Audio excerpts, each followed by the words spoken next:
सब कर्मों का फल है। एक स्त्री थी जिसे 20 साल तक संतान नहीं हुई।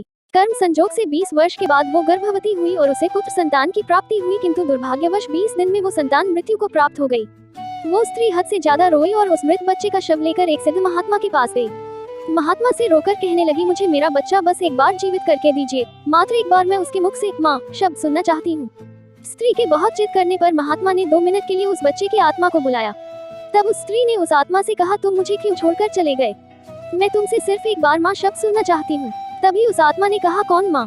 कैसी माँ? मैं तो तुमसे कर्मों का हिसाब किताब करने आया था।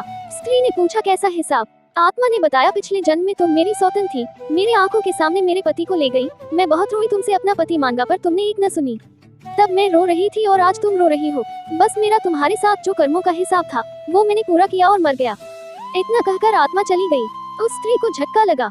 उसे महात्मा ने समझाया, देखो मैंने कहा था न कि ये सब रिश्तेदार माँ पिता भाई बहन सब कर्मों के कारण जुड़े हुए हैं। हम सब कर्मों का हिसाब करने आए हैं, इसलिए बस अच्छे कर्म करो ताकि हमें बाद में भुगतना ना पड़े। वो स्त्री समझ गई और अपने घर लौट गई। इसीलिए कहते हैं कि हमेशा अच्छे कर्म करने चाहिए।